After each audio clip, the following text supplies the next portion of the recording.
मंडला ضلع پہلے منڈلا ضلع میں تھا، شاید کسی اور ضلع میں ہو گیا، وہاں ہوا تھا. تو ان کے جیون کی ان کو لمبی عمر ملی. ان کی مرتیو 94 برس کی آیو میں ہوئی تھی. تو ان کا ایک بڑا لمبا جیون کا ہے، جس میں سے 60 برس انہوں نے فرانس میں گزارے. ایک طرح سے ان کی زندگی کا 2/3 حصہ فرانس میں گزرا. لیکن وہ یہاں تو نہیں تھے، لیکن یہاں کو انہوں نے کبھی چھوڑا نہیں. یعنی ان کی اسمرتیوں میں، ان کی بات چیت میں، ان کی کلاکرتیوں میں وہ بنا رہا جو ان کا ماتر پردیش تھا اور ماتر دیش بھی تھا. تو محمود فاروقی جو بہت بڑے داستان گو ہیں اس سمے، سمبھوتہ سب سے بڑے، انہوں نے سینکڑوں برسوں کی جو داستان پرمپرا تھی اور جو ہندی چھیتر میں، ہندی اردو چھیتر میں جو غائب ہو گئی تھی، اس کو پھر سے جیوت کیا اور اس میں بہت سارے نئی داستانیں جوڑی، جو داستانیں پارمپرک تھی ان کے علاوہ. مثلاً کرن پر بھی ایک داستان ہے، اور جیسا میں بتا رہا تھا کہ وہ راگ درباری وجے دان دیتا کی کہانی پر بھی ہے. تو ہم نے ان سے آگرہ کیا تھا کہ شتابدی برش میں رضا صاحب کی بھی داستان، یہ داستان رضا اسی کا نتیجہ ہے. اس سے ادھک میں کچھ نہیں کہوں گا. داستان آپ خود دیکھیں گے اور اس کے بعد خود پائیں گے کہ آپ کو رضا صاحب کے بارے میں وہ سب پتہ چلے گا جو شاید پہلے آپ کو معلوم نہیں تھا. محمود فاروقی صاحب تشریف لائیں.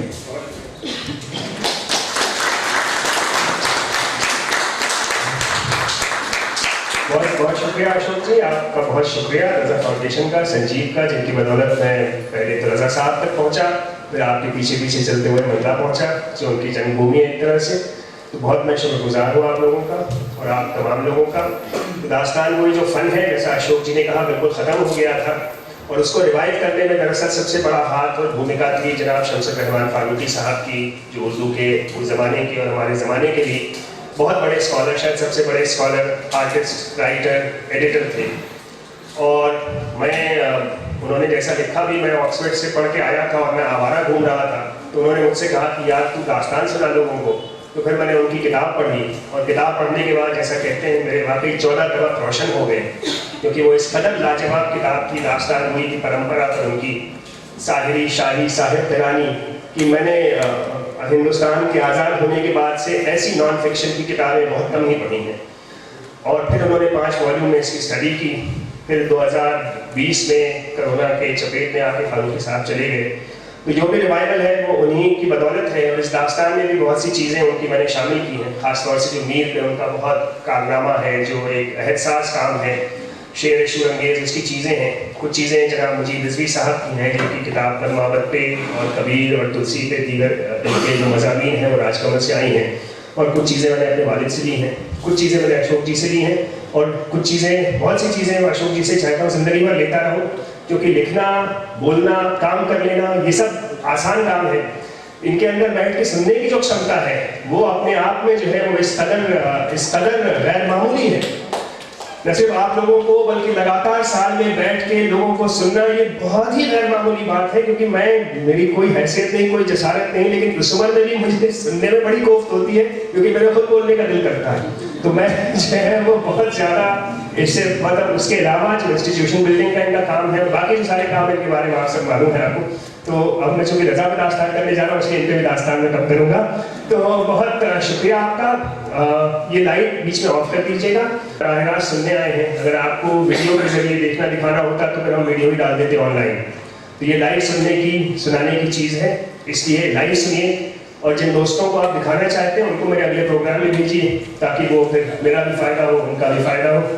اور داستان سننے کا، شاعری سننے کا ایک طریقہ ہوتا ہے. کوئی چیز آپ کو اچھی لگتی ہے تو آپ کہتے ہیں، تو آپ अपनी वाहवाही में आप बखूबी पूरा उतरिए, तो फिर मैं भी जो है वो अपनी तरफ से कोशिश करूँगा दास्तान सुनाने की। बहुत शुक्रिया हाज़रीन।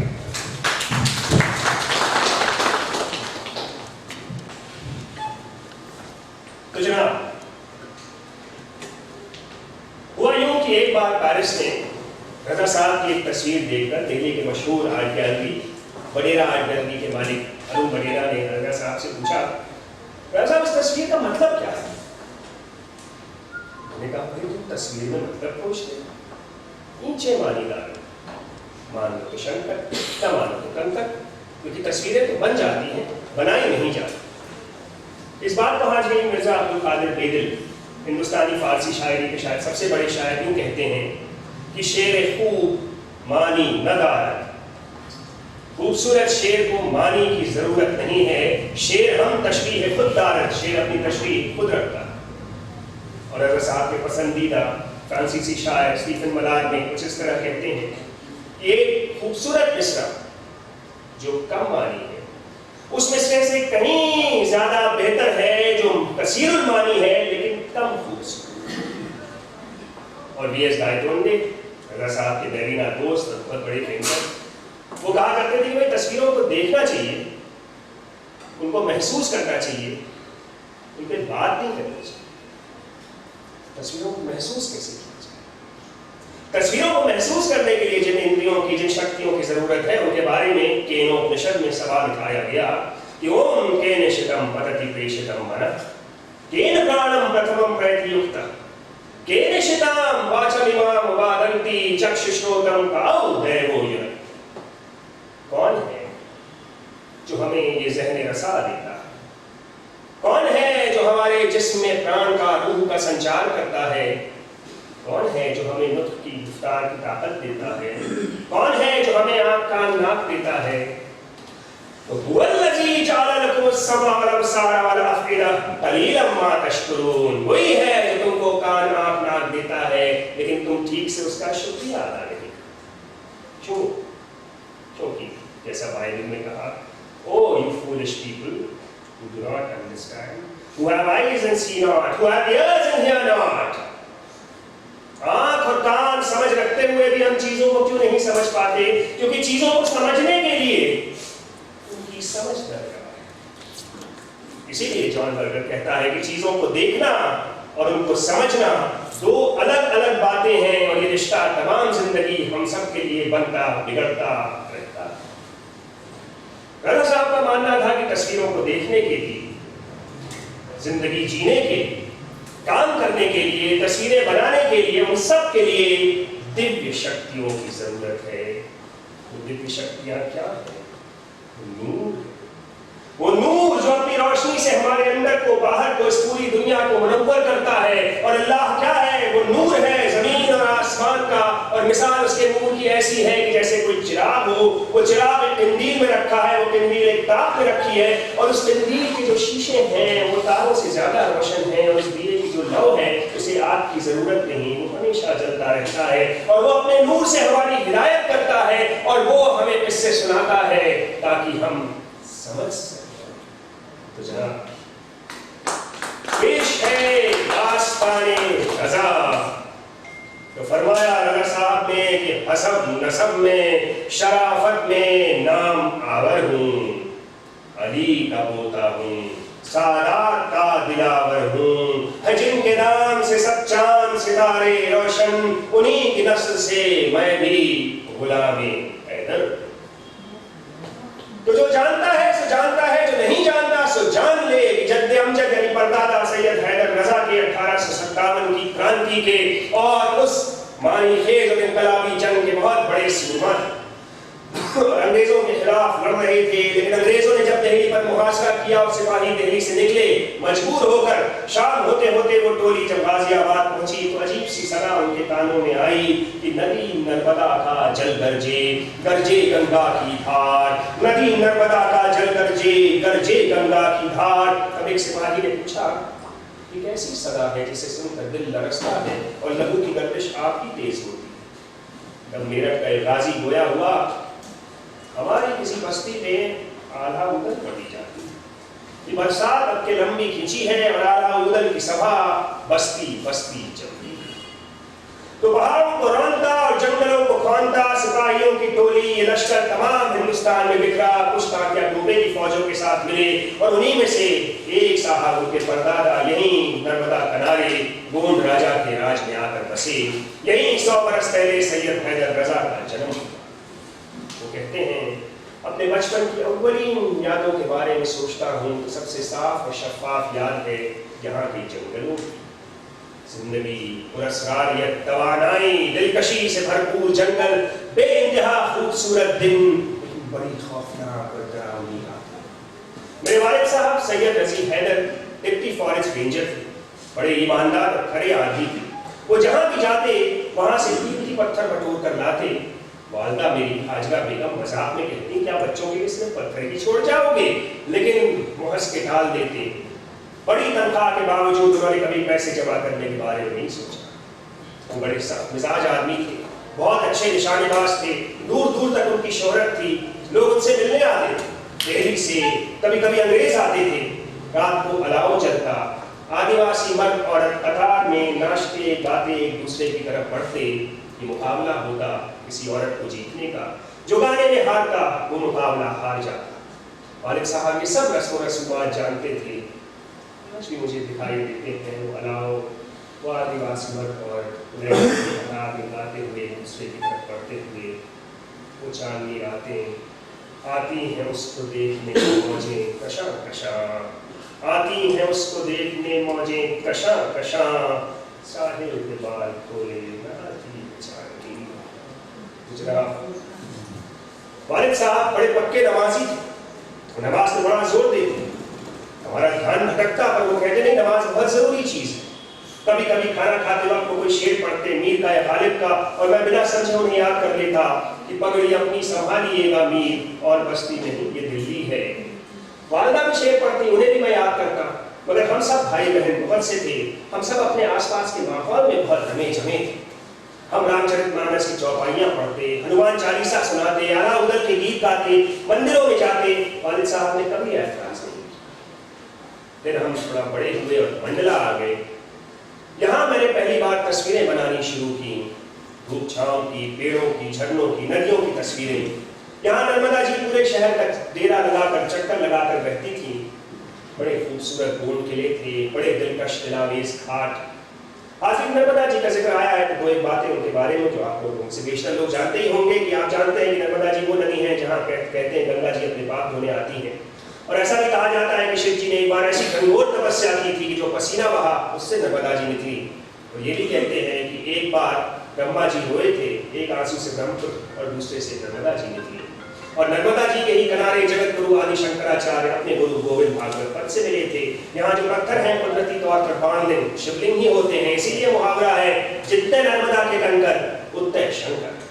तो हाजिरी एक आरती नर्मदा जी के लिए। ओम जय जगदानंदी मैया जय आनंद कंदी, ब्रह्मा हरिहर शंकर रेवा शिव हरि शंकर रुद्र उपालंदी। ओम जय जगदानंदी मैया जय आनंद कंदी, देवी झूमक राजत वाहन वीणा वादयंती, झुमकत झुमकत झुमकत झननन झननन झननन रमती राजंती। ओम जय जगदानंदी मैया जय आनंद कंदी, देवी बाजत ताल मृदंगा सुरमंडल रमती, तोड़ितान तोड़ितान तोड़ितान तुरर तुरर तुरर रमती सुरवंती। ओम जय जगदानंदी मैया जय आनंद कंदी। मगर जब घटा में की चढ़ती थी तो यही नर्मदा जी ऐसा अर्कयाब करती थी शहर को, ऐसा घाट घाट पानी चढ़ता था कि हर तरफ तबाही और बर्बादी मच जाती थी। और मैं हैरान परेशान सोचा करता कि ऐसी जिंदगी बख्श चीज ऐसी बर्बाद क्यों कैसे हो सकती है। फिर वालिद साहब ने दूसरी शादी कर ली। वालदा हम लोगों को लेकर नमो आ गई। नमो आकर मेरी जिंदगी का बहुत खूबसूरत दौर शुरू। उसके पहले मेरे दिल में बड़ा डर रहता था स्कूल जाने से। रात को कभी कभी सांप निकल आता, वालिद साहब उसका शिकार करते, मेरे दिल में बड़ी घबराहट होती कि कब जाने कुछ हो जाए। वहाँ प्राइमरी स्कूल में मेरे एक टीचर थे नंदलाल भैया जी। उन्होंने एक दिन स्कूल के बरामदे में ले जाकर मुझे समझाया, कहने लगे भूल जाओ माँ बाप की डांट डपट, खेल कूद, बचपन सब कुछ भूल जाओ, सिर्फ इस पे ध्यान दो। ये कहकर उन्होंने वहाँ दीवार पर एक स्याह बिंदु बनाया اور کہنے لگے اس کو دیکھو. بڑا غیر معمولی بات ہے. ایسا 3-4 بار ہوا. میرے دل میں اس کی شبیہ اتر، مگر دموں آ کر دھیرے دھیرے میرا ڈر زائل ہوا، کیونکہ یہاں مجھے فرشتہ صفت دیو رشیوں جیسے گرو ملے.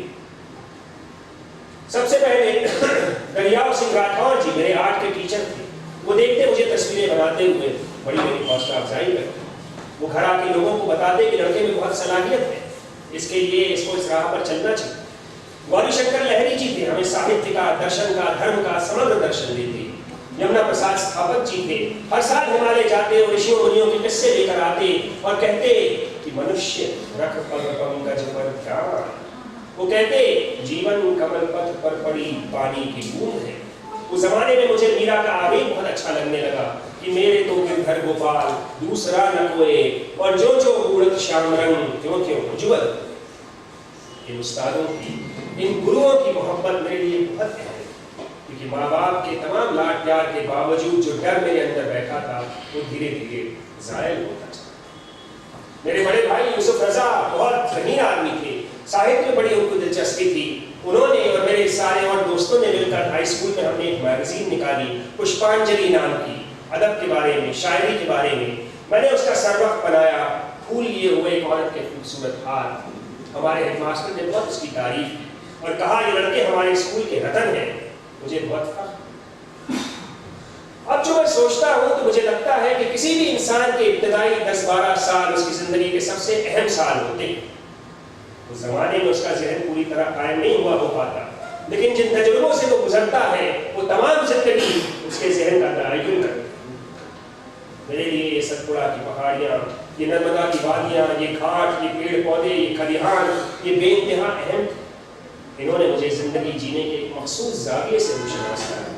انہوں نے پرکرتی کے لیے میرے من میں ایک شردھا پیدا کی. عزیزوں، شہر کٹتے ہیں، جنگل کٹتے ہیں، شہر بستے ہیں. جو شہر کی ویران ہو گئے انہیں سب یاد کرتے ہیں.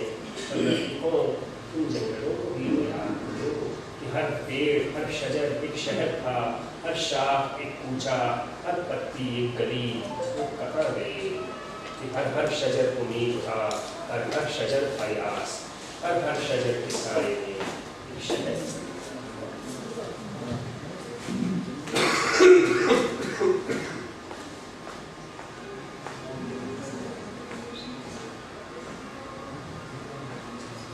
پھر ہائی اسکول میں خلاف توقع میں بہت اچھے نمبر آئے. والد صاحب آئے، دریاؤ سنگھ راٹھور جی ان سے ملے. انہوں نے کہا کہ لڑکے میں بہت صلاحیت ہے آرٹ کے لیے، اسے آپ یا تو شانتی نکیتن بھیجیے یا جے اسکول بھیجیے. والد صاحب ریٹائرمنٹ کے کگار پہ تھے، ہم سب کئی بھائی بہن تھے، ان کے لیے ہم سب کو پڑھانا ممکن نہیں تھا. اور انہوں نے طے کیا کہ وہ 2 سال اور ملازمت کریں گے تاکہ میں آرٹ کی تعلیم حاصل کر سکوں. اور میں آ گیا ناگپور اپنے بہنوئی کے ساتھ. ناگپور اسکول آف آرٹ میں میرا داخلہ. میں بڑا خوش قسمت تھا کہ ناگپور میں مجھے باپو راؤ اٹھاوے کی بیوی کی رحمت، ان کی مرحمت اور محبت ملی. میں دن بھر کام کرتا، اسے سکھاونے کبھی کبھی سموسے وغیرہ لے کے آتی. کہتی میں کتنا کام کرتی ہوں، تھک گئے ہو. کبھی کبھی ہم لوگ برش اٹھا کر دھو کر سامان وغیرہ سب جمع کر کے نکلنے کو ہوتے تو ان کے یہاں محفل سجتی. اسے سکھاونے گاتی. پکا ہم لوگ گانے تھے. ہماری دلچسپی ساون کے نظارے جیسے گانوں میں تھی. یہاں تو شدھ کلاسیکل کا دورہ تھا. شروع میں کچھ سمجھ میں نہیں آتا تھا، پر دھیرے دھیرے دھیرے دھیرے من لگنے لگا، مزہ آنے لگا. میں نے وہاں کچھ رقص کے، نرتیہ کے مظاہرے دیکھے، ان میں بھی مجھے بڑا مزہ آیا. میرا ماننا ہے کہ ذوق کی تربیت بہت ضروری ہے. میں صرف ایک بات کے لیے خود کی داد دیتا ہوں کہ میری آنکھوں نے دیکھا، میرے کانوں نے سنا، میں نے جذب کیا، محسوس کیا جو کچھ میرے سامنے آیا. ناگپور میں ان کی تمام محبت کے باوجود آرٹ کی تعلیم بڑی بدیالوں سے. وہاں بھی یہ سکھایا جا رہا تھا کہ وکٹورین ریئلزم کے تحت جو آنکھوں دیکھی حقیقت ہے ہو اس کو کینوس پر اتار دو. مگر میں نے جم کے وہاں محنت کی تو فائنل امتحان میں 10 میں سے 9 مضامین میں مجھے ڈسٹنکشن ملا. اور پھر مجھے گوندیا میں ایک آرٹ ٹیچر کی نوکری مل گئی جس کی مجھے بہت ضرورت تھی اس تنخواہ. ناگپور میں جب رضا صاحب تھے تو ان کے بچپن کی پسند فاطمہ سے، ان کی خالہ زاد بہن سے ان کی شادی ہو گئی تھی. मगर शादी के पहले ही साल से दोनों के दरमियान नाचापी और नाइत्तेफाकी शुरू हो गई। जिंदगी और काम के बारे में हमारे रवैये में बड़ा तज़ाद। उनके लिए काम के तईं मेरी तमन्नाओं, मेरे अज़ाइम के तईं जो मेरा इरादा था वो समझना बड़ा मुश्किल था। मगर मैंने वहाँ से जे स्कूल का इम्तिहान दिया तो पूरे इंडिया में मैं चौथे नंबर पर आया और सेंट्रल प्रोविंसेस सरकार ने मुझे वजीफा दिया और मैं पहुंचा बम्बई। अरे यार, बम्बई का क्या, एक तीर मेरे सीने में मारा। बम्बई उस वक्त हिंदुस्तान का सबसे तरक्की याफ्ता शहर, अदब के मैदान में, थिएटर के मैदान में, सकाफत के मैदान में, सियासत के मैदान में, हर मैदान में, थिएटर में, संगीत में, ओपेरा में। एक बम्बई था सआदत हसन मंटो का, जो अपने दोस्त श्याम और अशोक कुमार के साथ मिलकर बॉम्बे टॉकीज में नए नए शाहकार बना रहे। दूसरा बम्बई उन्हीं के दोस्तों इस्मत चगताई, राजेंद्र सिंह बेदी और कृष्णचंद्र का था, जो उर्दू अदब में एक नई तरक्की पसंदी का इनकलाब बर्पा कर चुके। ये बम्बई कम्युनिस्ट पार्टी का हेडक्वार्टर था, जिसकी एक आवाज पर लाखों मजदूर वहां हड़ताल करके सड़क पे चक्का जाम कर सकते थे। और उन्हीं मजदूरों की फैक्ट्रियों के बाहर इंडियन पीपल्स थिएटर एसोसिएशन यानी इफ्ता का एक नया तरह का थिएटर जन्म ले रहा था। मजदूरों और किसानों के बारे में, जो खेतों, खलिहानों, फैक्ट्रियों के बाहर खेला जा रहा था, और जहां अन्ना भाव साठे और अमर शेख, हबीब तनवीर, शैलेंद्र और बलराज साहनी के साथ मिलकर कह रहे थे कि तू जिंदा है तो जिंदगी की जीत पर यकीन कर, अगर कहीं स्वर्ग तो उतार ला जमीन। एक बम्बई था मरीन ड्राइव और चौपाटी का बम्बई, हाल में ब्लैकबेरी एक्टिवेशन के बाद बना हुआ मालाबार हिल कम्बारा हिल का बम्बई। ये सलमान रुश्दी के मिडनाइट चिल्ड्रन का बम्बई था, जहाँ के लोग बम्बई के बारे में कम और इंग्लैंड और अमेरिका के बारे में ज्यादा जानते थे। ये फर्टिलिटीज में पेस्ट्री खरीदते थे और बॉम्बेलीज में खाना खाते थे।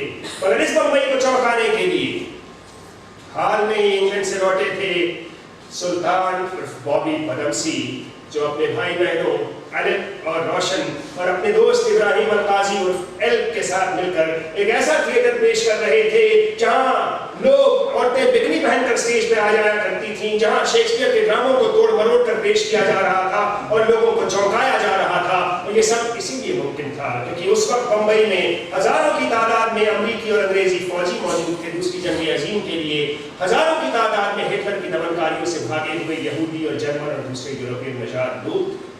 इस बम्बई में हर तरफ आर्ट डेको का, मॉडर्निज्म का दौरा था, जिसकी सबसे बड़ी मिसाल थी हाल में बना हुआ एलॉस थिएटर, जहां 500 लोगों की वसत का रेस्टोरेंट था, आइस स्केटिंग रिंग थी, बॉलरूम डांसिंग थी, तड़क भड़क चमकते हुए स्टोर्स थे। इस बम्बई में बकौल इकबाल हर आदमी कह रहा था, आँख खोल, जमीन देख, फलक देख, फजा देख, मशरिक से उभरते हुए सूरज को जरा देख। इस बम्बई में हर तरफ ट्रेनों की झंझनाहट थी, ट्रेनों की गड़गड़ाहट थी, बसों की चहचहाहट थी, अखबारों की सरसराहट थी, कुलियों की चूक पुकार थी, पसीना बहाते मजदूर थे। यहाँ जूझों फूं करती हुई मिलें थी, मशीनें थी, यहाँ हजारों घाटी औरतें थी, यहाँ हजारों काम खाने चाय खाने थे।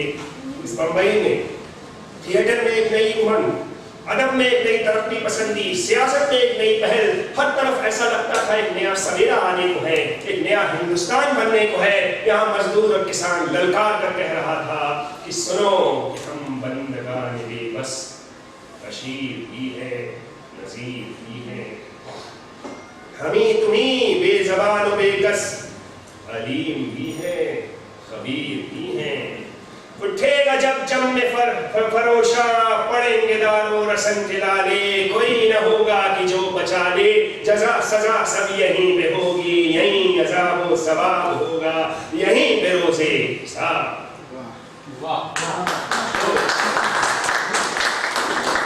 इस बम्बई में रजा साहब पहुंचे तो उन्होंने कहा कि शहर मुझे पसंद आता, यहाँ के लोग, यहाँ की सरगर्मियाँ, यहाँ की गैलरियाँ।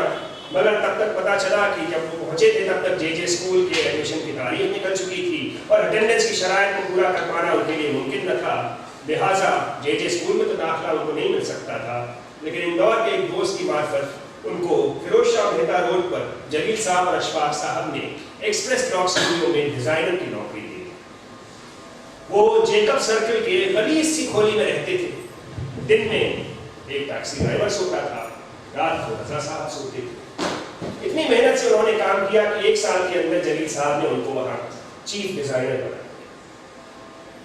یہاں میری ملاقات ہوئی فرانسس نیوٹن سوزا سے, جو کیتھولک تھے, کمیونسٹ ہو گئے تھے, گوا سے آئے تھے, جے جے اسکول سے نکال دیے گئے تھے کیونکہ وہ جنگ آزادی میں حصہ لے رہے تھے, اور جے جے اسکول میں جو تعلیم دی جا رہی تھی کہ دیکھو یونانی اور رینیسانس کی تصویروں کی نقل اتارو, تھرڈ پرسپیکٹو کو دیکھو, پروپورشن پہ دھیان دو, اس تعلیم کو سوزا نے خارج کر دیا. یہاں میری ملاقات ہوئی مقبول فدا حسین سے, جو اندور سے آئے تھے, جن کا حلیہ مولویوں کی طرح اور تیور باغیوں کی طرح. میری ملاقات ہوئی باکرے سے, بیندرے سے, آرا سے, گاڑے سے, سب سے بڑھ کر ملاقات ہوئی گائے پورنے سے اور شنکر پلسیکر سے, اور بعد میں طیب مہتا سے اور اکبر بدمسی سے. یہ تمام لوگ نچلی ممبئی سے یعنی نیٹو کوارٹر سے آئے, جن کے جیبیں خالی تھیں اور ارادے بلند. تو پھر جیکب سرکل میں بڑا ایک نیا کہانی حادثہ ہوا, مجھے پوری چھوڑنی پڑی. دلی صاحب نے کہا بھائی تم اسٹوڈیو میں سو جایا. میں صبح اسٹوڈیو میں سوتا, رات میں اسٹوڈیو میں سوتا, دن بھر کام کرتا, شام کو میں موہن آرٹ کلب جاتا آرٹ کی تعلیم حاصل کرنے کے لیے, اور پھر دیر رات کو میں اپنی تصویریں بناتا, اوپرا ہاؤس کی, شاہراہوں کی. دلی صاحب کہتے یار اتنی دیر تک کام کرتے ہو, کتنا کام کرو گے, سو جاؤ. پھر ایک دن کہہ رہے کہ اچھا ایک کام کرو, دیکھو 6ٹھی منزل پہ میرے کزن کا, میرے چچا صاحب بھائی کا فلیٹ خالی ہے, اچھی سوسائٹی, اچھی بلڈنگ ہے, تم وہاں چلے گا. تو صاحب نے کہا وہاں آنے کا انجام یہ ہوا کہ میرا کام اس قدر نکھرا کہ 2 ہی سال کے اندر مجھے بامبے آرٹ سوسائٹی میں نمائش کرنے کا دعوت نامہ مل گیا. بامبے آرٹ سوسائٹی کا قیام 1888 میں کیا گیا تھا ہندوستان میں آرٹ کو فروغ دینے کے لیے, اور رضا صاحب نے بمبئی پہنچنے کے کچھ ہی سال پہلے امرتا شیرگل یہاں سے گولڈ میڈل جیت کر اپنے بین الاقوامی سفر کا آغاز کر چکے. گولڈ میڈل رضا صاحب کو بھی ملا کچھ سالوں بعد, مگر فی الحال جب ان کی تصویروں کو نمائش کے لیے بلایا گیا, اس میں رضا صاحب کو نہیں بلایا. وہ تصویریں بک گئی, 40 روپے میں بکی. 12 گھنٹے ایکسپریس بلاک اسٹوڈیو میں کام کرنے کے بعد بھی پورے مہینے میں میں اتنے پیسے نہیں کما پاتا.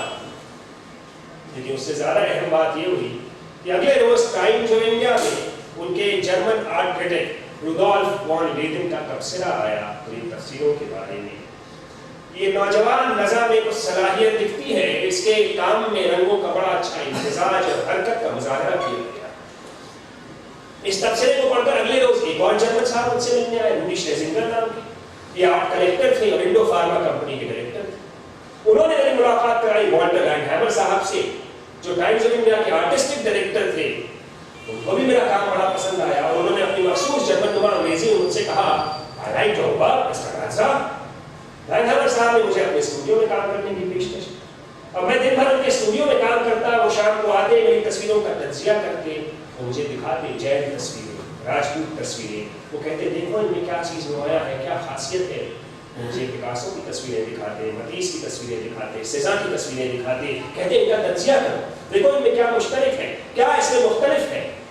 دھیرے دھیرے میں اس قدر مشاق ہو گیا تجزیہ کرنے میں کہ اپنے کام کے ساتھ ساتھ اپنے دوستوں کے کام کا بھی تجزیہ کرنے لگا. یہ لوگ میری تصویریں بھی خریدتے تھے, جس سے میری مالی حالت بھی بڑی سدھری, اور پھر آخر میں اس قابل ہوا کہ جے جے اسکول میں بھی داخلہ لے سکوں اور بمبئی میں رہنے کا خرچہ بھی اٹھا سکوں. حاضرین, روڈولف وان لیڈن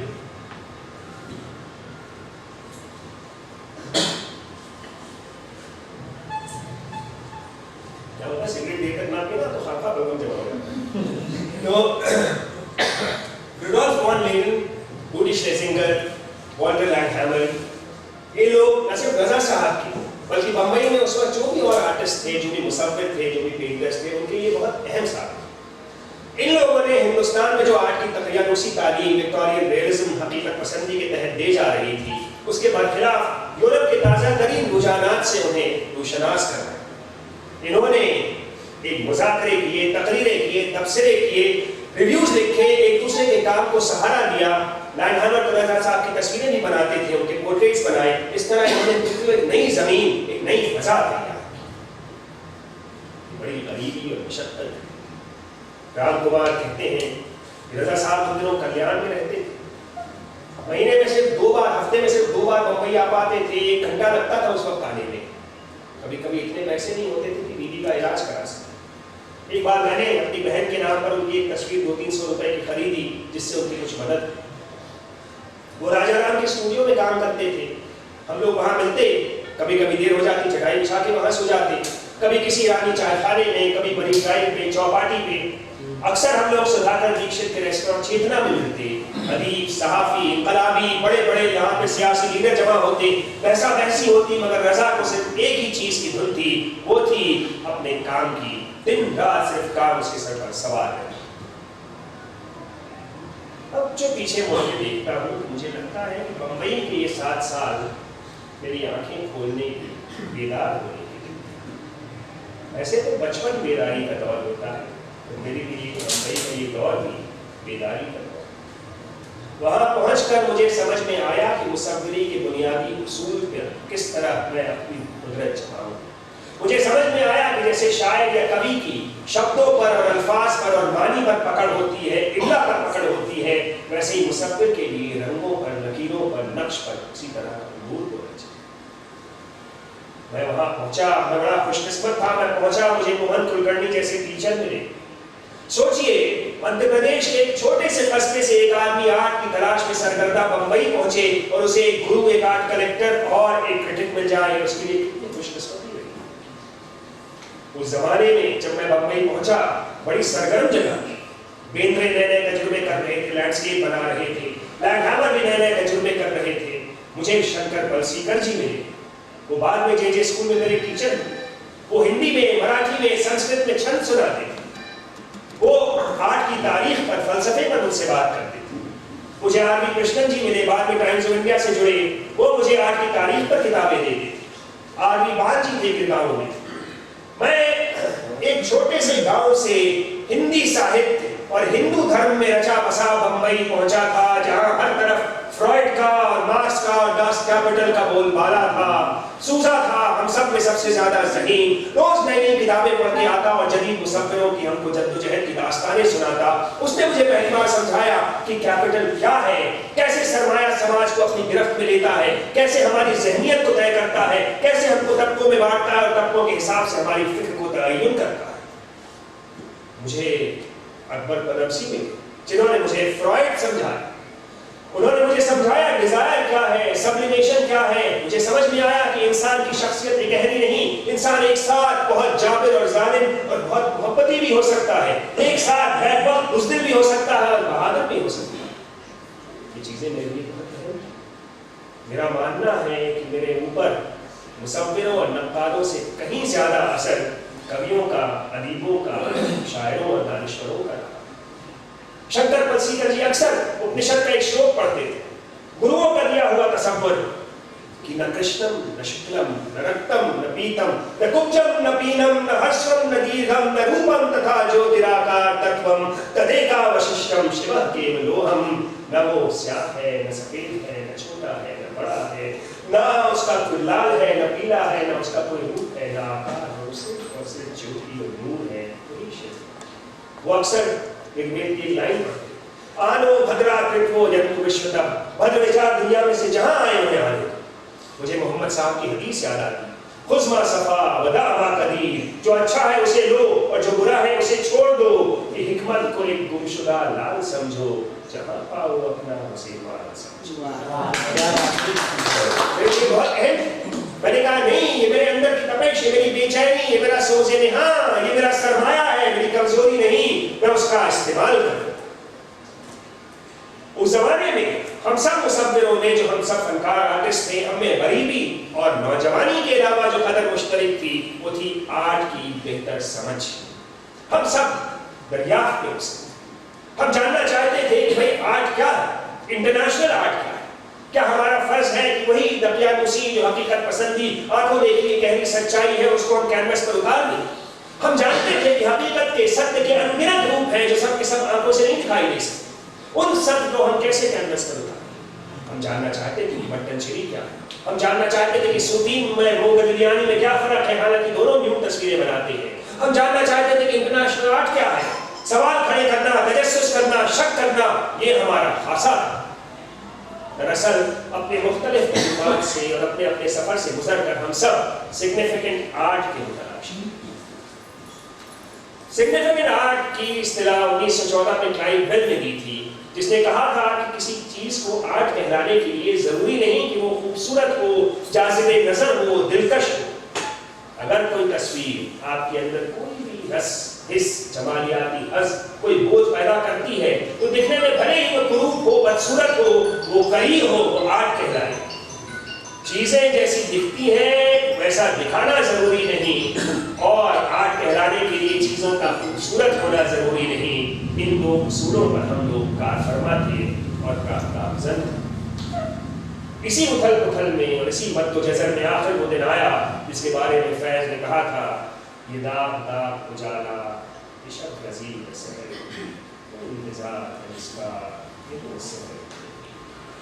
वो सहर नहीं जिसकी आरज़ू लेकर चले थे यार, मिल जाएगी कहीं न कहीं। हिंदुस्तान आज़ाद हुआ और साथ में लेके आया बंटवारे का विशाल। हम लोग जहाँ रहते थे, मंडला में, दमोह में, मुंबई में, वहाँ माहौल बड़ा दोस्ताना, मोहब्बत का माहौल था, लेकिन बंटवारे की आंधी ने सबकी निगाहें बदल दी। मेरे बड़े भाई यूसुफ रजा और एक और भाई दिल्ली में रहते थे। यूसुफ भाई हिंदी साहित्य के, हिंदू धर्म के, संस्कृत के बड़े अच्छे आलिम थे, विश्वविद्यालय नाम की एक रिसाले के नायब मुदीर थे।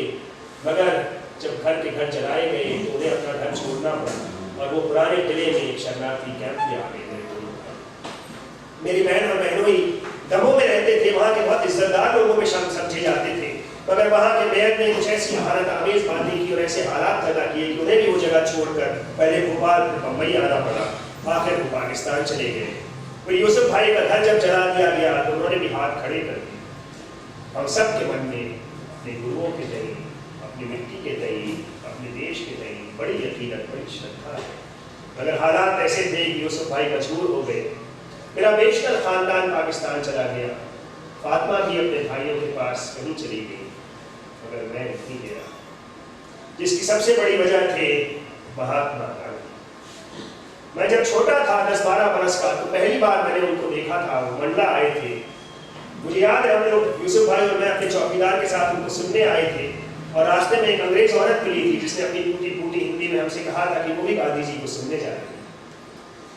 गांधी जी को सुनना, उनकी बातें बड़ा मामूली तजुर्बा था। हमारे स्कूल में, हमारे घर में उनका चर्चा होता, सत्य पे, अहिंसा पे, रहमदिली पर उनका जोर, मोहब्बत पर, हिंदू मुस्लिम एकता पर उनका जोर, उनका कहना कि अक्ल को दिल के माथे नहीं होना चाहिए, रोजा उपवास पे, व्रत पे उनका जोर, रहमदिली, नरमदिली, ये चीजें हमारे घर में बड़ी अहम थी। मगर एक कमीने और नज़ीर इंसान ने अमन की इस ताकत से हमेशा हमेशा के लिए जुदा। और भी हादसों से मैं उस वक्त दो चार हुआ। मेरी वालदा मेरे साथ रहती थी, चल बसी। मेरे वालिद मेरे साथ थे, फिर वो मंडला चले गए, उनका भी इंतकाल हो गया। मगर इन सब हवादिसात के बावजूद हम मसरूर थे, क्योंकि हिंदुस्तान आज़ाद था और हम कुछ कर गुजरने पर मुसिर थे। हम चाहते थे एक ऐसी आर्ट पेश करें जो दुनिया को चौंका कर रखे, एक ऐसी आर्ट जिसमें देश की मिट्टी का सोधापन हो और इंटरनेशनल आर्ट की जिसमें सफाकी हो, एक ऐसी आर्ट जो हमारे अहद की हैजान कुल हकीकत को, हमारे अहद की शोरंगेजी को दुनिया के सामने रख सके। इस उथल पुथल का, इस इंतशार का अंजाम था प्रोग्रेसिव आर्टिस्ट ग्रुप्स का क़याम, जिसकी क़यादत कर रहे थे सूजा, और जिसके अव्वलीन मेंबरान में थे गाड़ी, आरा, बाकरे, रजा और हुसैन। बगौर सूजा आज हम मौजू, मवाद और तकनीक के हिसाब से मुकम्मल तौर पर आज़ाद और खुद मुख्तार हैं। हम पर कोई बंदिश, कोई पाबंदी नहीं। इस मामले में हम तकरीबन अनार्किक कहे जा सकते हैं। हम न फलाने धमाके रिवाइवल में कोई दिलचस्पी रखते हैं, न फलाने धमाके स्कूल में, मकतब में। हमने सारे मकासीद का मुताला कर कर अपनी एक नई तरकीब बनाई है कि गुल के पत्ती, गुल की गोया, वो तरकीब बनाई है। रंग बदन का देखो जब चोरी जनाब, ये वक्त था जब कोई समाज में इंफरादी इजहार की आर्टिस्ट को इजाजत न थी। तैयब मेहता कहते हैं कि उस जमाने में ब्रश उठाना, ऊंची पर लकीर खींचना ये बड़े जी गुर्दे का काम था। जब प्रोग्रेसिव आर्टिस्ट ग्रुप की पहली नुमाइश हुई तो कृष्ण खन्ना उसे देखने पहुंचे तो वो कहते हैं, मैं सीढ़ियां चढ़ना तो एक औरत वाहियात निगाह वाहियात कुछ गुदगुदाते हुए नीचे उतर गई। मैंने तो मेरी कुछ समझ में नहीं आया। फिर मैं ऊपर जब दाखिल हुआ, हॉल में मैंने गया, तब माजरा मेरी समझ में आया। सामने की दीवार पर सूजा का कत्ले आदम मादरजा कुरिया मुजस्समा था, न्यूड में सेल्फ पोर्ट्रेट। मर्दों का न्यूड बनाने की कोई रिवायत नहीं थी। लोग बड़ा जिसमिस हुए, परेशान हुए, पुलिस में शिकायत तक हुई। पुलिस आई, मोतरजा हिस्से को छुपाया, जिसकी वजह से वो घुमाया। तो जनाब, प्रोग्रेसिव आर्टिस्ट ग्रुप का कायम हमारे लिए बहुत अहम। हम लोग मिलते, बात करते, एक दूसरे की तारीफ में आसमान के गुलाबे में गाते, एक दूसरे की मजम्मत करके जमीन में किसी को घुसेड़ देते। हम रॉजर फ्राई की किताबें पढ़ते, तमाम हम आलिमों की किताबें पढ़ते, बहस करते। हम सब नए नए तजुर्बे कर रहे हैं। सूजा बड़ा फ़आल था, मैं भी तजुर्बे कर रहा था लैंडस्केप में। बाद में सूजा लंदन चला गया, मैं फ्रांस चला गया।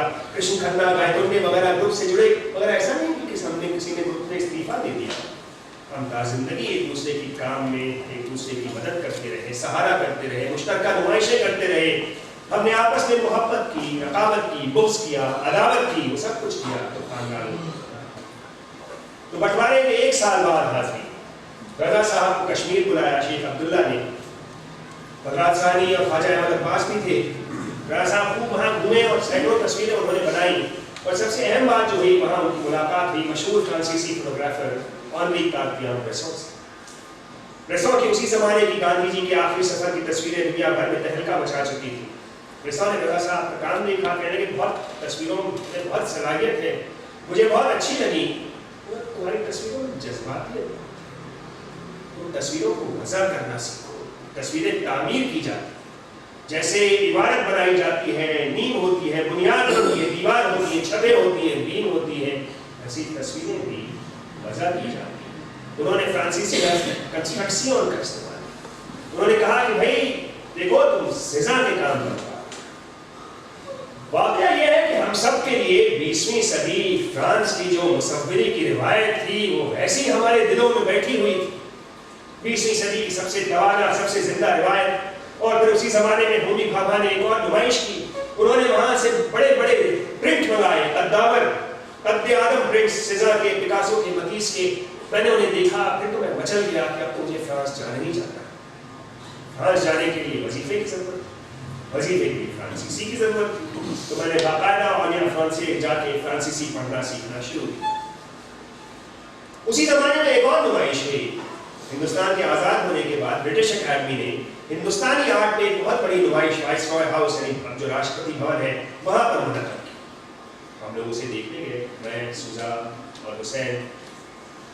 उसको देखकर हमारी आंखें हम शुष्क रहे।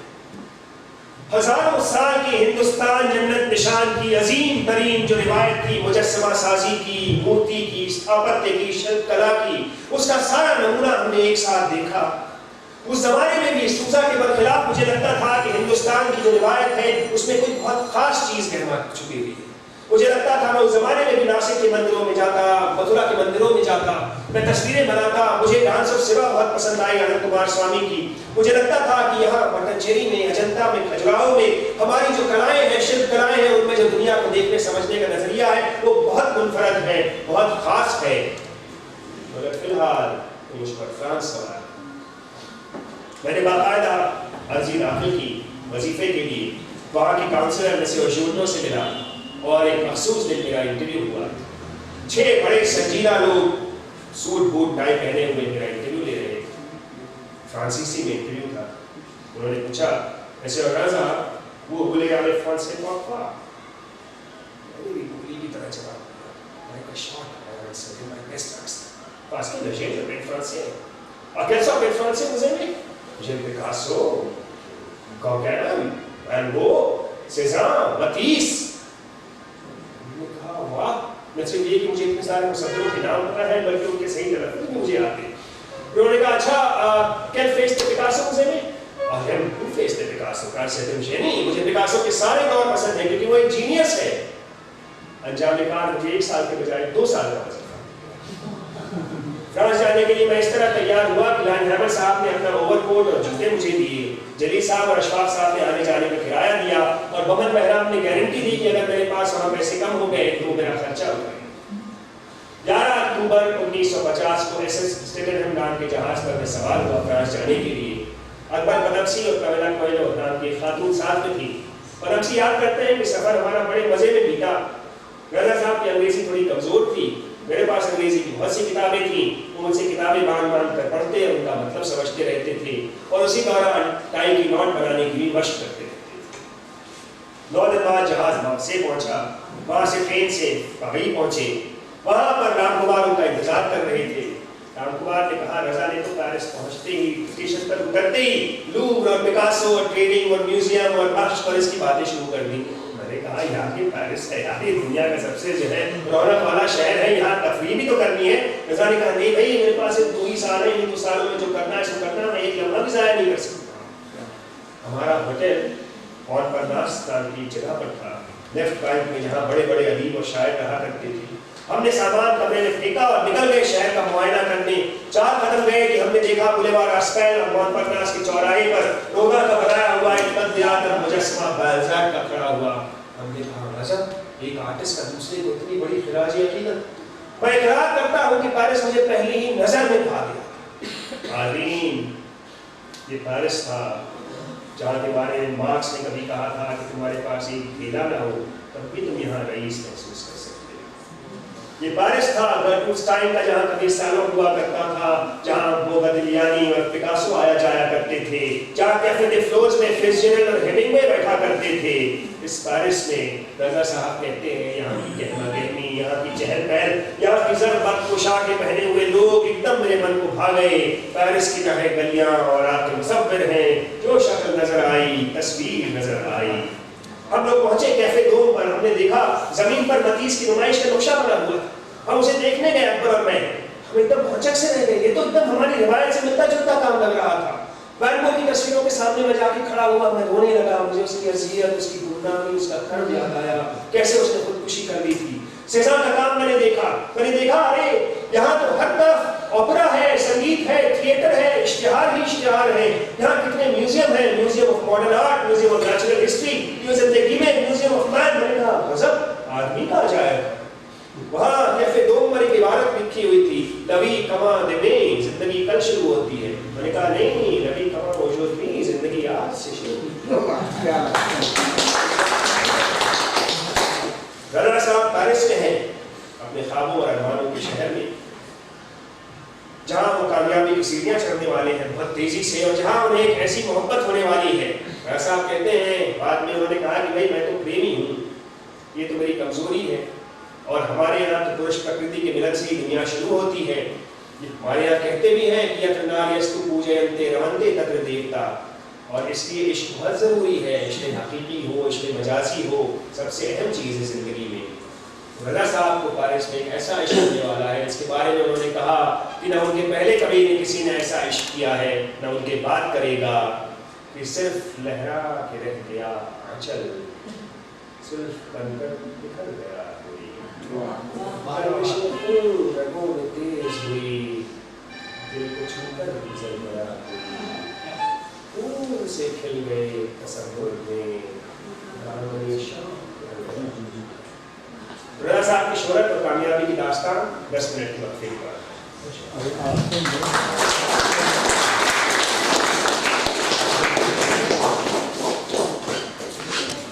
ہم نے اپنی زندگی میں متعدد تصویریں بنائی, ایک سے زیادہ, انگنت, بندو, لال بندو, انکورن, بھومی, سوراشٹر, ایک ہی عنوان سے کئی تصویریں بنائی.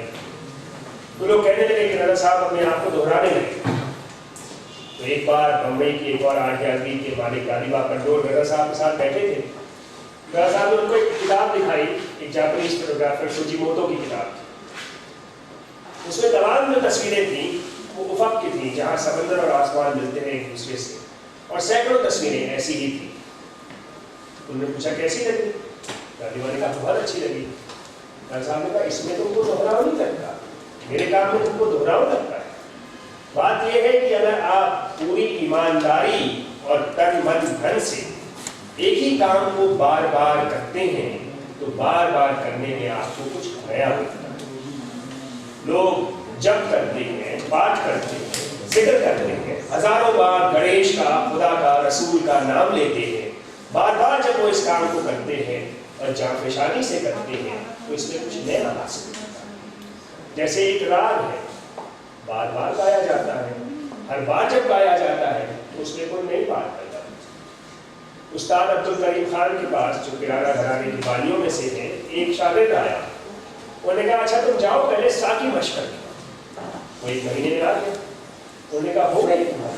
میں نے کہا جی میری ساکی مشق ہو گئی۔ میں نے کہا بیٹا میں تو 60 سال سے ساتھ رہا ہوں، ابھی تک نہیں ساتھ پایا، تم 1 مہینے میں ساتھ کیا۔ یہ سادھنا ہے، ایک ہی کام کو بار بار کرنا۔ جیسا میر انیس نے کہا کہ ایک پھول کا مجموع ہو تو 100 رنگ سے باندھوں، گلدستہ بانی کو نئے رنگ سے باندھوں۔ یہ تکرار کا، دہراؤ کا یہ عمل بہت ضروری ہے۔ تو ایک بار پرش نے پرکرتی سے پوچھا کہ ستیہ کیا ہے؟ پرکرتی نے کہا ستیہ ہے پنچ تتو کشتیجل پاوک گگن سمیرا۔ یہ پنچ تتو جب سمٹتا ہے تو ایک بندو بن جاتا ہے، اور یہی ناگ بندو تپوون کے گربھ گرہ میں آلوک کے اسپرش سے اور کنڈلنی کی جاگرتی سے بھومی سے پرسفٹت ہوتا ہے، اور پھر پھل پھول کر پنچ تتو میں ولین ہو جاتا ہے، اور یہ نرنترتا ہی ستیہ ہے۔ جیسا کرشن نے ارجن سے کہا کہ سرو بھوتانی کونتے پرکرتم یانتی مامکام کلپکشے پنستانی کلپادو وستجامہم پرکرتم سواموشتھویہ وستجامی پنہ پنہ بھوت گراممم کرتسنم اوشم پرکرتے وشات۔ یہ ارجن ہر کلپ کے آخر میں دنیا کی تمام چیزیں اپنی اپنی خاصیتوں وبھوتیوں کے ساتھ میرے اندر سما جاتی ہیں، اور ہر نئے کلپ کے آغاز پر میں انہیں کی خاصیتوں اور ماہیتوں پر انہیں دوبارہ جاری نثاری کرتا ہوں، اور یہ سلسلہ لگاتار چلتا ہے۔ تو پیرس پہنچنے کے بعد پہلا کام میں نے کیا کہ اوریا فرانس سے آنے جانے لگا تاکہ اپنی فرانسیسی سدھار سکوں، اور مجھے داخلہ ملا وہاں کے سب سے مایہ ناز آرٹ اسکول ایکول نیشنل سپیریئر دے لوزان۔ فرانسیسی جاننے کی وجہ سے وہاں بزرگوں اور طالب علموں دونوں سے میرا براہ راست مکالمہ شروع ہو گیا۔ وہاں میرے استاد تھے مسیو روزے، انہوں نے مجھ سے کہا کہ بھائی دیکھو رضا، تم اپنے ملک میں نام کما چکے ہو، تجربے کار ہو، میں تمہیں کیا سکھاؤں گا؟ آنکھیں کھلی رکھو، ایڈجسٹ کرو جو یہاں سے کرنا۔ مگر تعلیم سے زیادہ ایکول میں جس چیز نے رضا صاحب کا دھیان کھینچا وہ تھی کاجل جیسی کالی آنکھوں اور لمبے کالے بالوں والی ایک دوشیزہ جانی مونجیا نام کی، جن کی کاجل جیسی آنکھوں کے بارے میں رضا صاحب نے کہا کاجل کی کوٹری میں کیسا ہی سیانا جائے، کاجل کی کوٹری میں کیسا ہی سیانا جائے، ایک بھی کاجل کی ناگی سناتی ہے۔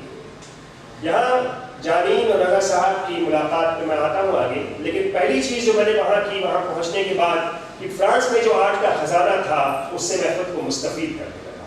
میں میوزیموں میں جاتا، گیلریوں میں جاتا، میں لوور میں کلاسز لیتا، مشرقی آرٹ کی دوپہر میں اپنی مشق کرتا، ریاض کرتا، اس طرح میں خود کو ہر وقت محنت میں مشقت میں غرق رکھتا۔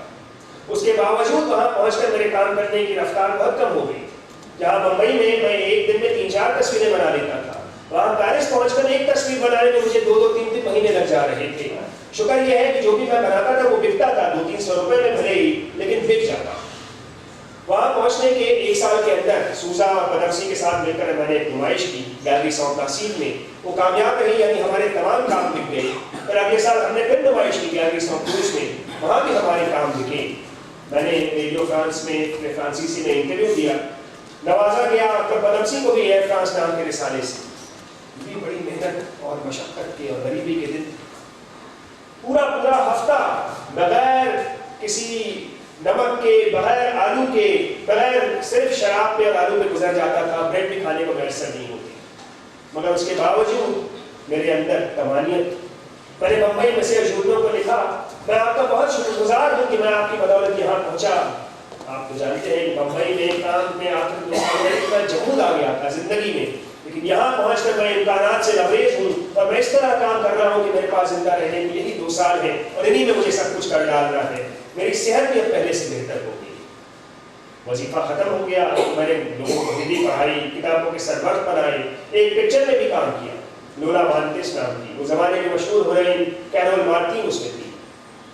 پھر مجھے ملی ایک خاتون لارا ونچی نام کی، جن کی گیلری تھی ریو دے سامنے، بڑا مرکزی علاقہ تھا، وہاں انہوں نے میری ایک سولو نمائش کی، وہ چل نکلی۔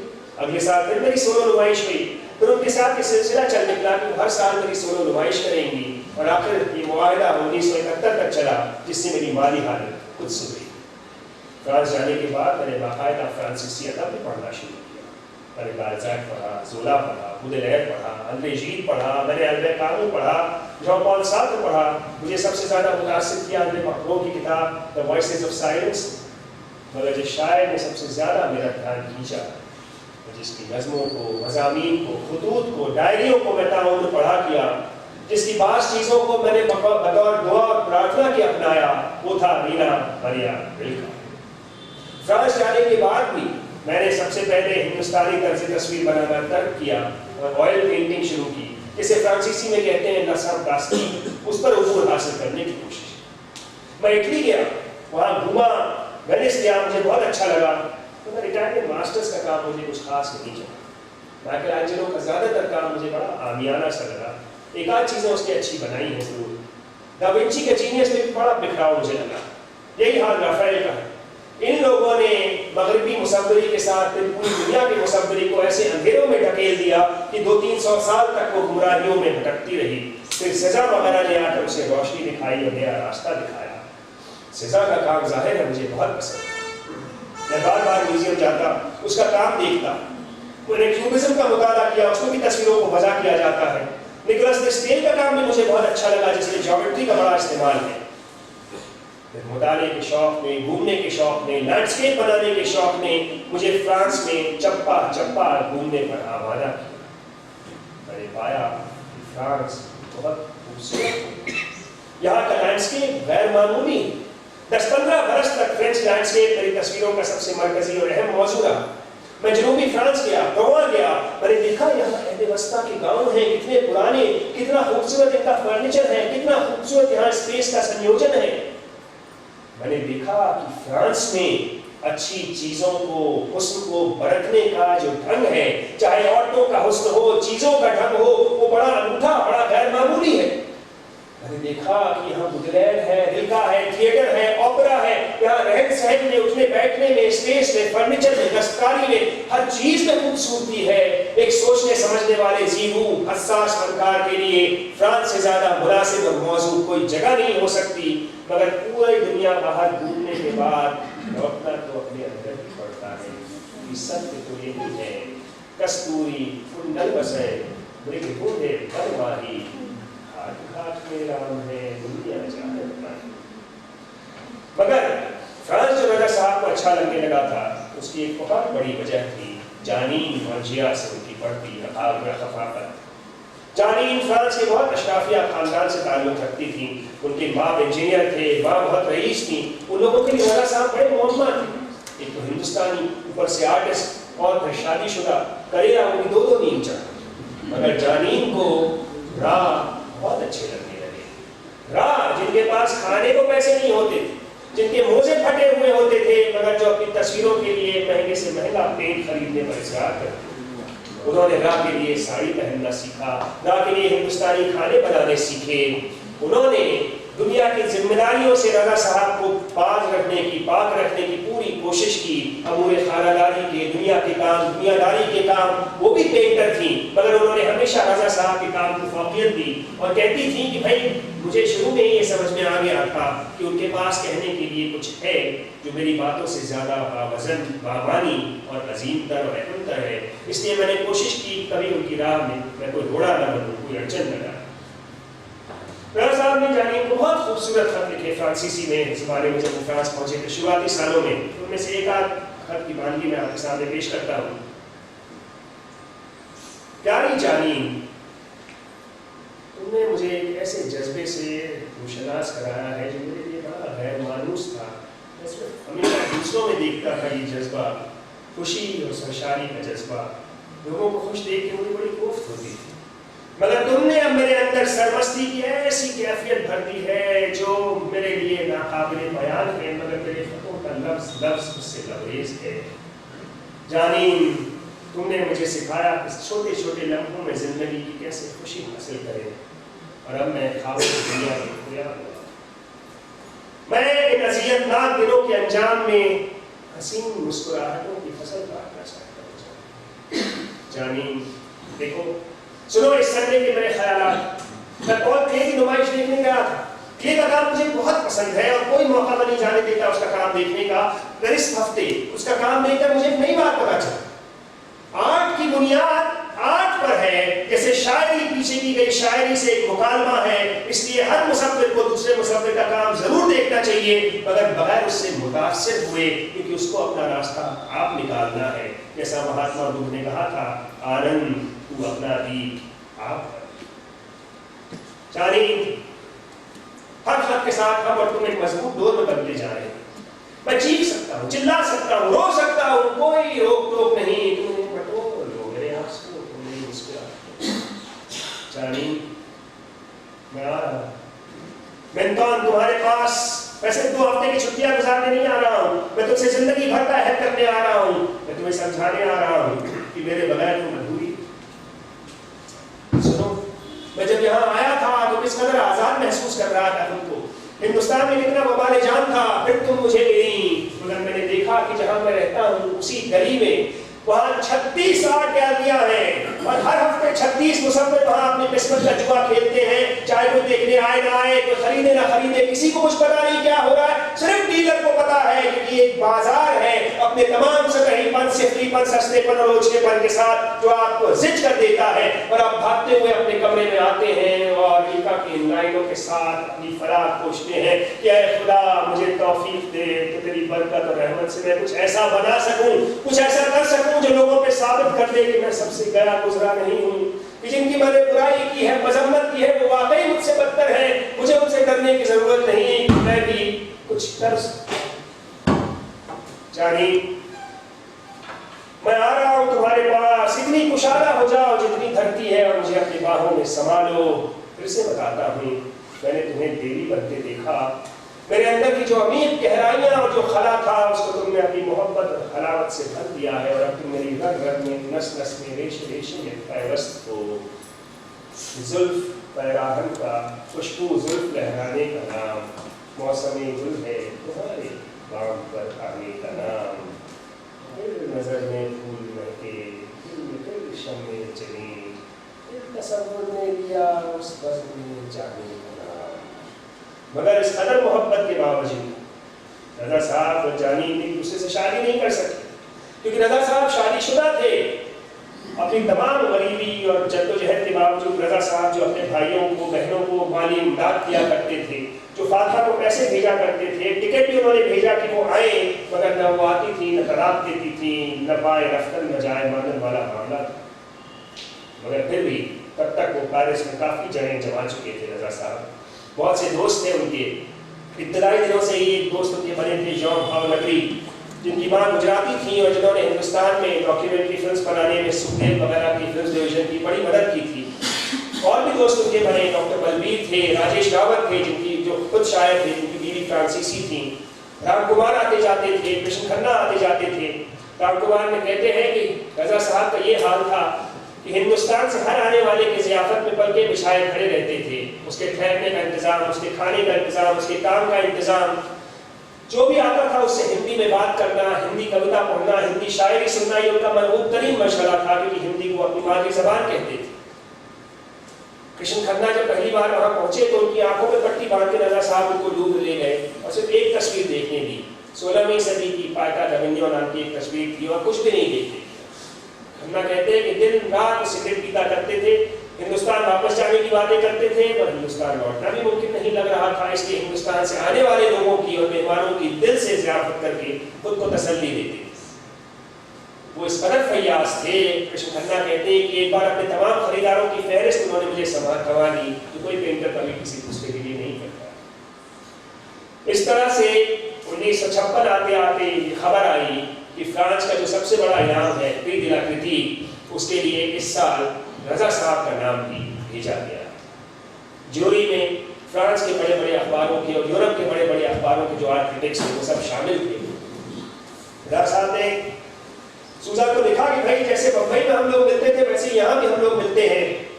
رام کمار ہیں، بلبیر ہیں، راجیش راوت ہیں، کبھی کبھی سوزا، کبھی کبھی کھنہ بھی آتا ہے اور ہم لوگ مل کر بحث کرتے ہیں، گھومتے ہیں جیسے ہندوستان میں گھومتے تھے. لندن کے شفیق عبود ہیں، یہاں کے پیئر آنری ہیں.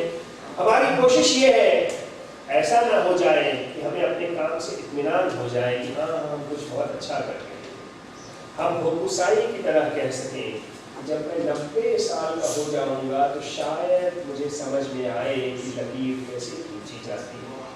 जब मैं 100 बरस का होऊंगा तो मुझे शायद रंग पोतना आ जाए, और जब मैं 110 बरस का होऊंगा तब शायद मेरे अंदर आर्टिस्ट बनने का कोई इम्कान है।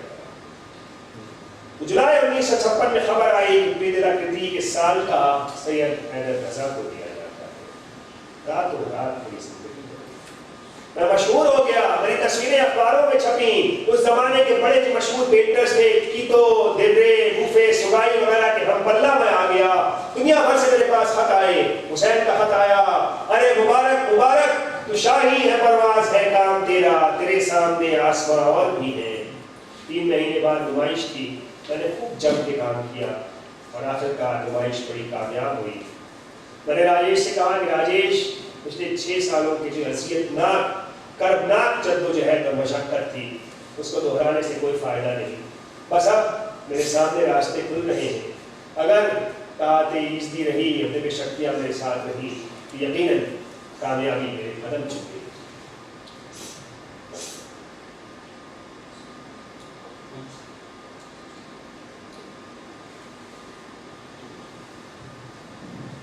उसी साल रजा साहब की तस्वीरें वेनिस बिएनाले में दिखाई गई, साओ पाउलो में दिखाई गई, टोक्यो में दिखाई गई, लंदन में दिखाई गई।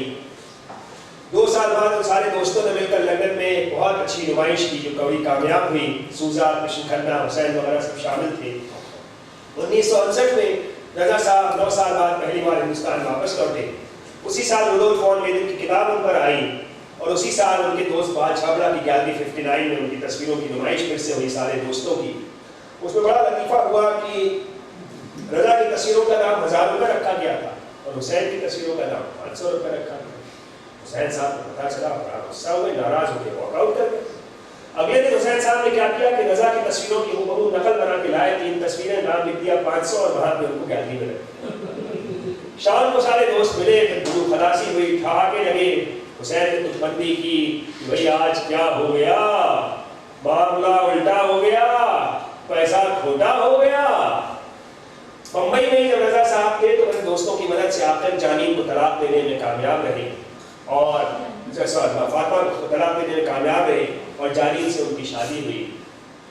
मैं बड़ा खुशकिस्मत हूँ कि मुझे ऐसी शरीक हयात मिली जो सूझबूझ और समझदारी में मुझसे बढ़कर, वो भी पेंटर है, हमारी पसंद नापसंद मिलती जुलती है, हम एक दूसरे का काम देखते हैं, दूसरों का काम देखते हैं। वो चर्च नहीं जाती पर मैं चर्च जाता हूँ, वो कैथोलिक है, मुझे बहुत सुकून मिलता है चर्च में। ईसाई मजहब में जो जोर है दया पे, प्रेम पे, करुणा पे, सेवा पे, ये मुझे बहुत पसंद है। मैं हिंदुस्तान में होता हूँ, गणेश मंदिरों में जाता हूँ, नागपुर में 100 सीढ़ियाँ चढ़ के जाता हूँ, पुणे में मैं नमाज भी पढ़ता हूँ। मेरी बहन हुस्ना कहती है तुमने बाप दादा के मजहब को छोड़ दिया। कहता नहीं, मैंने कोई मजहब नहीं छोड़ा। मैं मजहब बदलने में यकीन नहीं रखता। मेरा मानना है कि सारे मज़ाहिब उस तक पहुँचने के रास्ते हैं। हमारे यहाँ कहा भी गया कि एकम सत्य विप्रहा बहुला वदन्ति।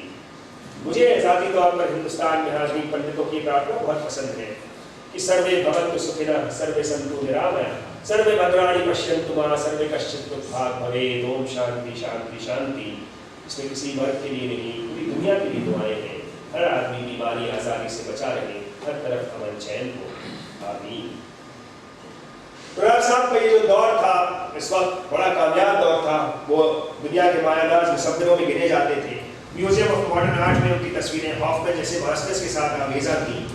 फिर वो अमेरिका गए, बर्कली यूनिवर्सिटी में फेलो रहे, अमेरिका घूमे, रॉकेफेलर फाउंडेशन के फेलो रहे। उनको रियो डी सेक्रेटा में एक मशहूर 16वीं सदी की कॉन्फ्रेंस में फ्रेंच सरकार ने घर दिया। फ्रांस के बड़े बड़े लोगों से उनका मिलना जुलना था उस जमाने के। वोल्डेमार जॉर्ज बहुत बड़े क्रिटिक थे, फिलिप सुपा, यास लसेन। हिंदुस्तान से जो बड़े बड़े मुसव्विर आते थे, आर्टिस्ट आते थे, उस्ताद अमीर खान या पंडित रविशंकर, वो उनके घर में महफिलें सजाते थे। और भी वहाँ मुसव्विर थे, कृष्ण रेड्डी थे, जरीना हाशमी थी। पाकिस्तान के मशहूर मुसव्विर सादिकैन थे, जिन्होंने नुमाइशें की पेरिस में, लंदन में, बड़ी कामयाब हुई, पर वो सबको धता बता कर वापस चले गए पाकिस्तान और सिंध के इत्तेहाद में रहने लगे। सादिक खान कहते थे कि मैं तस्वीरों को बेचने खरीदने में, मुनाफा कमाने में यकीन नहीं रखता, मैं अवामी आर्ट में यकीन रखता हूँ। दिन भर की मेहनत के बाद जब एक मजदूर के हाथ में रोटी का टुकड़ा आता है तो उसके चेहरे की खुशी, यही मेरी तस्वीरों का मौजू और उसकी सबसे बड़ी गरज। राज साहब के छोटे भाई अली इमाम भी बड़े अच्छे पेंटर थे, लंदन में थे, फिर पाकिस्तान चले गए, वहाँ उन्होंने इंडस आर्ट गैलरी कायम की जो आज बड़ी मशहूर गैलरी है और कई नस्लों की उन्होंने तजवीज की। यूसुफ रजा की बेटी नाहिद रजा भी बड़ी अच्छी पेंटर है पाकिस्तान की। ये सब था। मैं फ्रांस में बड़ा मारूफ था, मकबूल था। फ्रांस ने मुझे अपनी बेटी दी। फ्रांस ने मुझे सिखाया कि लफ्ज़ तास्तीब किसे कहते हैं। फ्रांस ने मुझे सिखाया कि अक़लियत की तरफ राग़िब हूँ, जज्बातियत को छोड़कर मारूज़ियत की तरफ आऊँ। फ्रांस ने मुझे सिखाया कि चीज़ों में, हर चीज़ में वज़न है, आहंग है, मौज़ूनियत है, उसको खोजो। सबसे बढ़कर फ्रांस ने मुझे सिखाया सेवा फ़ैर क्या चीज़ है, ज़िंदगी जीने का सलीक़ा, बातचीत में खुश सलीक़ी, पोशाक में, रहन सहन में, खुश हर चीज़ में, गुफ्तगू में, हर चीज़ में एक खुश सलीक़ी होनी चाहिए। इक़बाल निपारी के मायानाज़ फनकारों में नाम बनाना भी कोई आसान बात नहीं थी। ये सब था, मगर मेरे अंदर बड़ी बेचैनी रहती थी, मैं मुतमईन नहीं था। मुझे बार बार अपने बचपन के दिन याद आते, मुझे याद आते मेरे गाँव, मेरी जड़ें, हमारे शास्त्र, हमारी तहजीब। मैं खुद से सवाल करता, रज़ा हिंदुस्तान कहाँ है? तुम्हारी जन्मभूमि कहाँ? तब बाकायदा हिंदुस्तान का दौरा शुरू हुआ। जानी और मैं हर साल हिंदुस्तान आते, हम यहाँ घूमते, हम जैसलमेर जाते, उदयपुर जाते, गुजरात घूमते, हम मंदिरों में जाते, नासिक में, मथुरा में। यहाँ घूमते घामते मुझे अपने जे स्कूल के गुरु अहिवासी जी याद आए। वो मुझे जैन तस्वीरें दिखाते थे और कहते थे हिंदी कविता पर ध्यान दो। मैंने देखा कि राजस्थान में, गुजरात में जो जिंदगी जीने के रंग हैं, जो राजपूत जैन तस्वीरों में जो रंग हैं, उन रंगों को अपनी तस्वीरों में कैसे उतारें। अभी तक जो मेरी तस्वीरें थी उनमें खदोखाल देखे जा सकते थे, फिगर्स देखी जा सकती थी, गांव, चर्च वगैरह। अभी तक मेरी तस्वीरों में रंगों की एक जुज़वी हैसियत थी। धीरे धीरे मेरी तस्वीरों की खदोखाल बदलने लगी, रंग कुल होते गए, मेरी तस्वीरें गैर मरी होती गईं। मैं उस जमाने में जो तस्वीरें बना रहा था, लतेर, नफोज, नस्तमर, सौराष्ट्र, गुजरात, राजस्थान, मैं उन तस्वीरों में किसी जोग्राफियाई इलाके को नहीं दिखाना चाह रहा। मैं चीज़ों के मूड की तरफ, कैफियत की तरफ बढ़ना चाह रहा। हम जानते हैं कि तस्वीरों में कैफियत और मूड, ये खासियत है हिंदुस्तान की रागमालाओं की तस्वीरों की, राग रागिनियों की तस्वीरों। तो मैं तस्वीरों में कैफियत को उभारना चाह रहा था। सरमा हो, गर्मा हो, अज़ियत हो, खुशी हो। मैं तस्वीरों के असली जौहर, असली तत्व की तरफ बढ़ना चाह रहा था, अंतर्दृष्टि की तरफ बढ़ना चाह रहा था। मैंने गौर किया, मुझे पाया कि यूरोपियन जो नुक्ता निगाह है वो सिर्फ खारजी हकीकत को देखती, बाहरी हकीकत, चाहे यूनानी हो, रेनेसां हो, फ्रांसीसी, इतालवी, जो विक्टोरियन रियलिज्म हकीकत पसंदी हो। मैं उस हकीकत पसंदी के आगे जाना चाहता। मैं लैंडस्केप का एक ऐसा मंजर बनाना चाहता था जो किसी ने ना देखा हो, मानस प्रत्यक्षता, कल्बी मंजर। मैंने गौर किया, मुझे लगा हमारे पास एक लफ्ज है प्रकृति, दुनिया की तमाम ताकतों को अपने घेरे में लेने वाली ताकत। प्रकृति की क्या प्रकृति?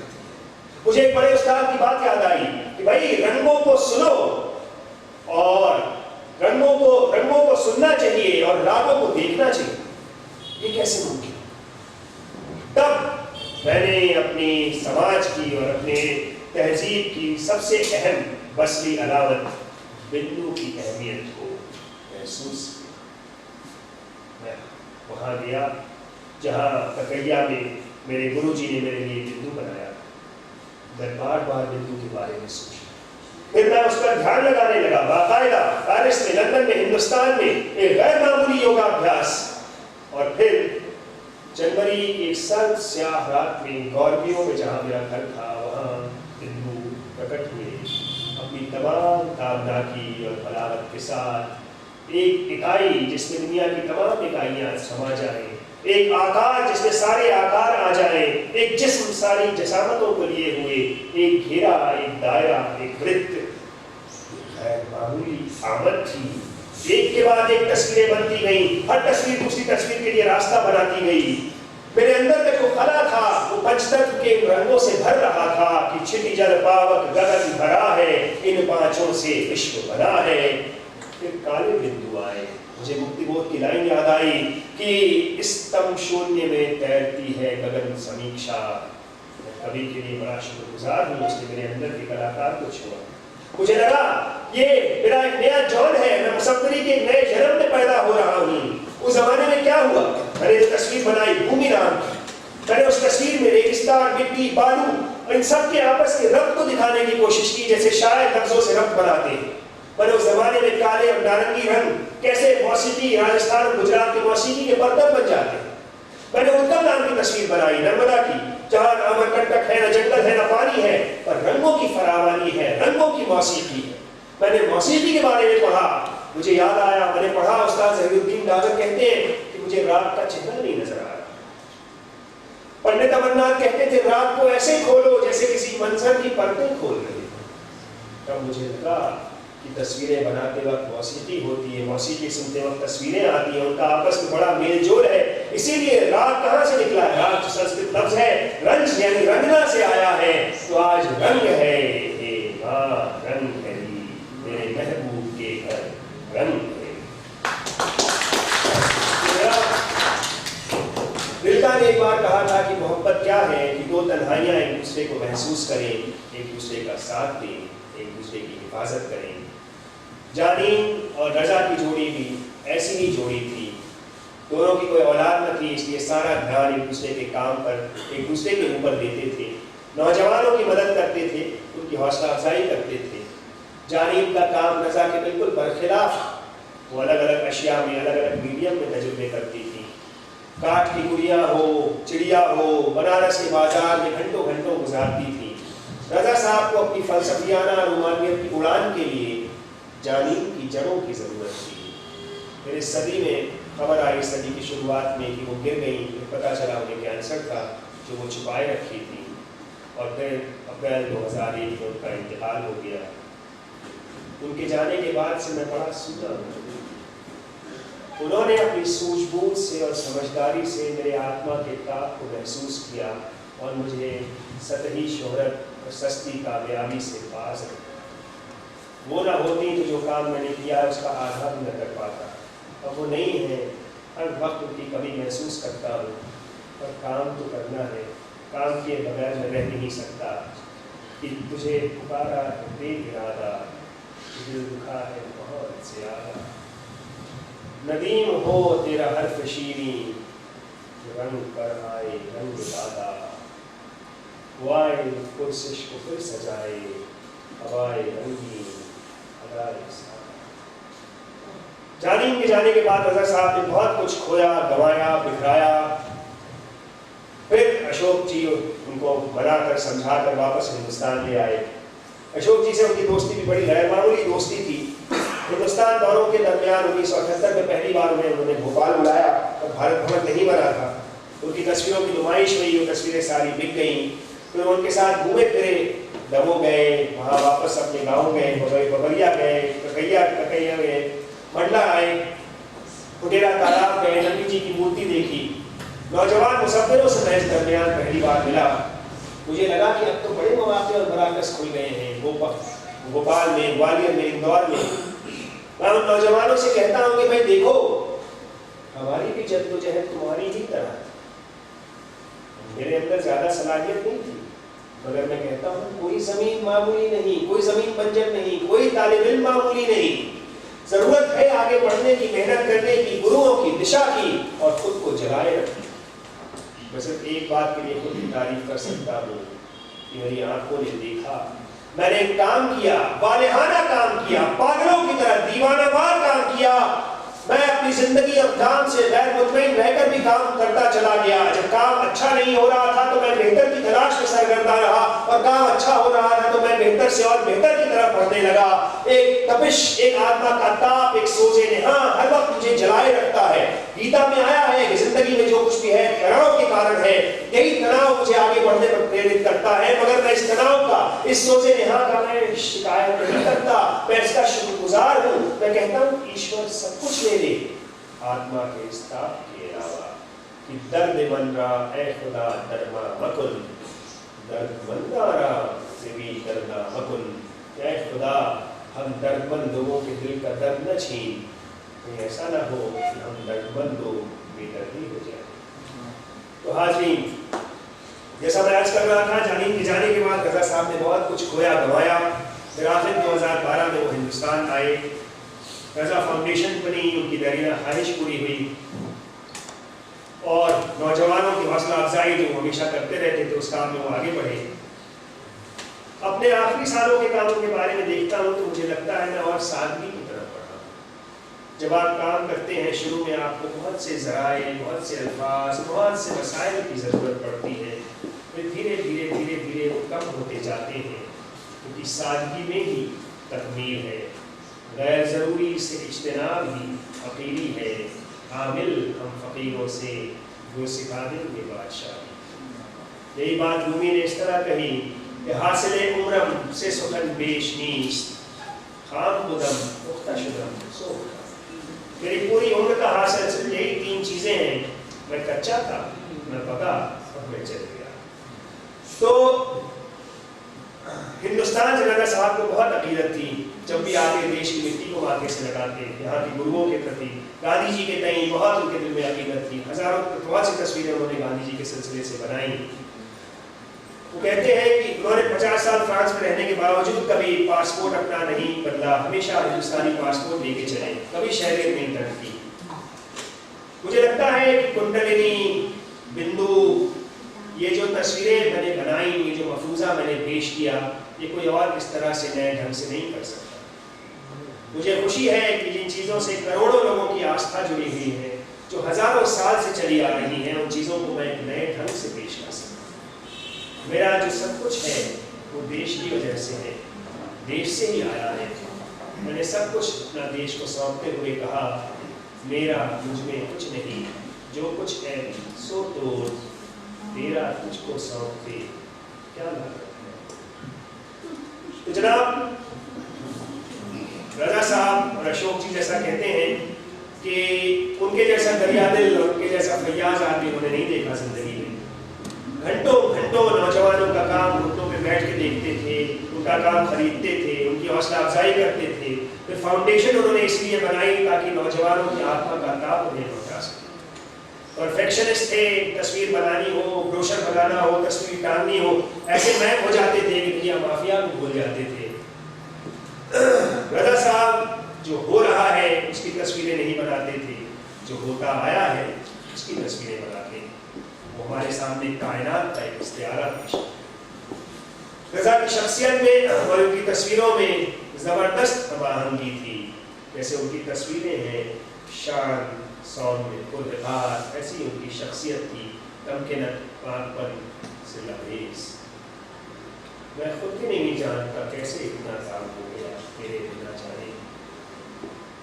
आर्ट दरअसल मेरी तस्वीरें प्रार्थना थी, मेरा स्टूडियो एक शिवाला। आर्ट दरअसल एक खानकाह थी जहाँ गुफ्तगू मुमकिन थी, अज़ल से अबद तक, मका से लामका तक, ज़बान व मकान के कैद से परी। ये सब इसलिए मुमकिन हुआ, ये काम मोहब्बत से हो, आहिस्तगी से हो, तो किताब का, कला का सबसे बड़ा यही कमाल है। जैसा आचार्य मोहम्मद ने कहा कि काव्य व्यशसेत कृते व्यवहार विदेश वेदा क्षतये सत्य पर निर्वृतये कांता संमितयो देशजे। काव्य का पैगाम ऐसे सरसता से दिल में उतरे जैसे महबूबा की लावेज बातें उतरती हैं। तो इश्क आयत हर दो आलम कामयाब, अकल आयत तीनों दुनिया खराब। इश्क आता है तो दोनों दुनियाएं कामयाब होती हैं और अकल आती है तो दोनों दुनियाएं खराब होती हैं। इसीलिए रूमी ने कहा था कि सद किताबो सद वरक दर नार कुन, रूह दिल का जानिबे दिलदार कुन। ये अपनी किताबों को और सैकड़ों पोथियों को सबको आग में डाल दो, अपने दिल का चेहरा दिलदार की तरफ करो। कि पोथी बड़ी बड़ी जगमया पढ़ाई या पढ़ाई से पढ़ते कोई। तो सद किताबो सद वरक दर नार कुन, रूह दिलदार जानिबे दिलदार कुन। सद किताबो सद वरक दर नार कुन, रूह दिलदार जानिबे दिलदार कुन। रूह दिलदार जानिबे दिलदार कुन, रूह दिलदार जानिबे।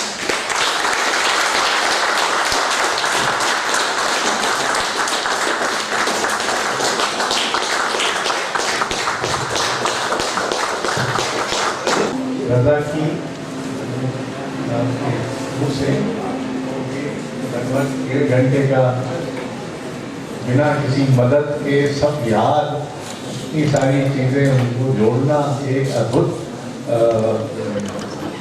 कला है। और ये रज़ा साहब को जो प्रणतियाँ दी जाती हैं उनमें एक बहुत ही अद्वितीय प्रणति ये है। बहुत बहुत आभार।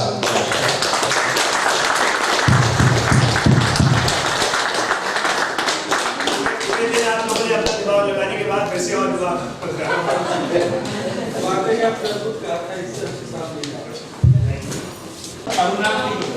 अरुणाभ जी, अब इसको हम सभा